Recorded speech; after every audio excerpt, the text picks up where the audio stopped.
নমস্কার বন্ধুরা, নবনীতার গান গল্প চ্যানেলের আজকের নিবেদন সুকান্ত গঙ্গোপাধ্যায়ের লেখা অনুগল্প অধঃপতন। দত্তপাড়ায় টিউশন পড়িয়ে ফিরছি। রাত 9:30। সাইকেল চালাতে চালাতে মুখ তুলি। বিশ্বাসবাড়ির বারান্দায় আলো জ্বলছে না, অর্থাৎ কঙ্কনা আজও আমার অপেক্ষায় নেই। কিছুদিন ধরে থাকছে না। কঙ্কনা ছিল আমার সম্ভাব্য প্রেমিকা। সম্ভাব্য প্রেমিকা আমার জীবনে প্রচুর এসেছে। তার কারণ আমার চেহারায় আভিজাত্যের ছাপ। আমি বড় ঘরেরই ছেলে, যদিও আমাদের অবস্থা এখন তলানিতে। আমার প্রপিতামহ জয়ব্রত চট্টোপাধ্যায় ছিলেন হাইকোর্টের নামী উকিল। আমাদের বিশাল বাড়িটা এখন ভগ্ন প্রায়। শরিকি জটিলতায় বিক্রি করাও অসম্ভব। ওটা প্রপিতামহই করিয়েছিলেন। ওর নামেই আমাদের পাড়ার নাম চ্যাটার্জি পাড়া। ঠাকুরদা ছিলেন সংস্কৃতের অধ্যাপক, বাবা ছিলেন হাই স্কুলের প্রধান শিক্ষক। দুই মেয়ের বিয়ে দিয়ে শেষ বয়সে বাবা নিঃস্ব হয়ে গিয়েছিলেন। দাদাও বড় চার্টার্ড ফার্মে চাকরি করত বলছি কারণ মাস 8 হলো দাদা পাগল হয়ে গেছে। চাকরিটা গেছে তার। কোম্পানি থেকে পাওয়া সামান্য টাকা ওরই চিকিৎসার খরচে বেরিয়ে গেছে। এখন সংসার চালানোর উপায় বলতে আমার টিউশনির কিছু টাকা আর বৌদির বিজনেস। মাঝারি মাপের একটা বিস্কুট কোম্পানির সাব ডিলার বৌদি। রোজগার তেমন নয়। আমাদের ওয়ার্ডের কাউন্সিলর সনাতনদা একদিন বলল, বিজন, আমি সরকারি লোন বার করে দিচ্ছি, টোটো কিনে চালা। তোর বাড়ির অবস্থা তো জানি। সনাতনদা কাউন্সিলর হলেও চ্যাটার্জি বাড়ির স্টেটাসে ওঠা ওর পক্ষে সম্ভব নয়, তাই আমাকে নিচে নামিয়ে আনতে চাইছে। একটা ভদ্রস্থ চাকরি আমার ভীষণ দরকার, কিছুতেই পাচ্ছি না। সরকারি চাকরির আশায় টাকা দিয়ে অনলাইনে ক্লাস করছি।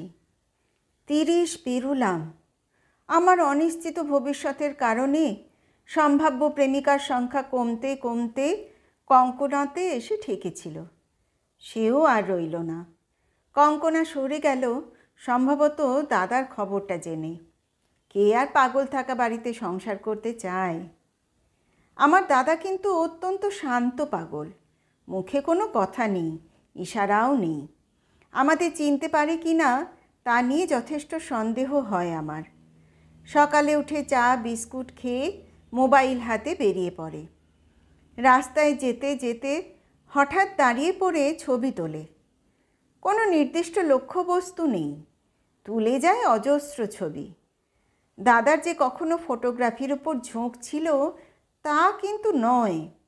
দাদার তোলা ফটোগুলো খুব অদ্ভুত, যেমন রাস্তার কলে জল পড়ে যাওয়ার ছবি, পুকুর অর্ধেক বুজিয়ে ফেলার ছবি, পুলকার উপচে পড়া ছাত্রছাত্রীর ছবি, লক আউট হওয়া কারখানার ছবি।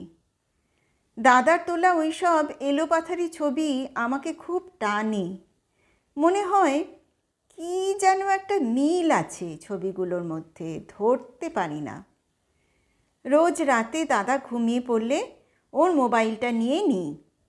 মাঝরাতে ঘুম থেকে উঠে দাদা অস্থির পায়চারি করে, তাই বৌদি আর দাদার সঙ্গে শোয় না, আমি শুই। বাড়ি চলে এলাম। সাইকেল থেকে নেমে দরজার কাছে যাই, বেল টিপি। বৌদি দরজা খুলে দেয়। জিজ্ঞেস করি, দাদা ফিরেছে? হ্যাঁ ফিরেছে, খেয়ে দিয়ে একটু আগে শুতে গেল। খেয়ে উঠে দাদার পাশে শুলাম। দাদার মোবাইলটা নিয়ে আজকের তোলা ছবিগুলো দেখছি। একটা ছবিতে এসে চমকে উঠি।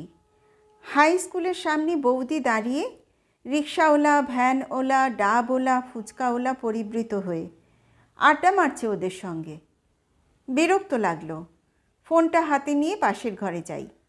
বৌদিকে ডাকি। ছবিটা দেখিয়ে ভৎসনার সুরে বলি, তোমার কি কোনো সেন্স নেই? এদের সঙ্গে আড্ডা মারছো তুমি? পাড়ার লোক দেখলে কি বলবে?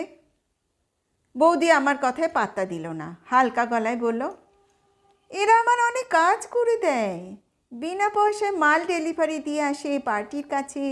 এ বাড়ির জন্য পড়ন্ত বাজার থেকে সস্তায় আলু, আনাজপাতি, মাছ এনে দেয়। আর আমি রিক্সা বা টোটোয় গেলে ওরা পয়সা নেয় না। ওরা আছে বলেই আমি সংসারটা কোনো মতে টানছি। না না, তুমি আর ওদের সঙ্গে মিশবে না। তুমি চ্যাটার্জি বাড়ির বউ, এটা ভুলে যেও না।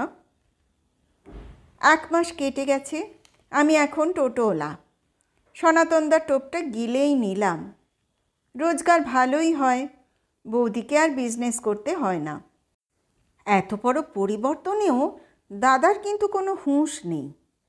কদিন আগে দুপুরে বাড়ি ফেরার সময় দাদাকে দেখলাম রাস্তায়। টোটো দাঁড় করিয়ে বললাম, ওঠে এসো, বাড়ি যাচ্ছি। কথা কানে নিল না দাদা। হাতের মোবাইল তুলে আমার ছবি তুলল। তারপর হাঁটতে শুরু করলো সোজা। আজও বাড়ি ফিরছি। খড় রোদের মধ্যে খুঁজছি দাদাকে। যতই নীরব থাকুক দাদা, দুভাই একসঙ্গে খেতে বসতে আজও ভালো লাগে আমার। বাড়ি ফিরে শুনলাম দাদা খেয়ে ফের বেরিয়ে গেছে।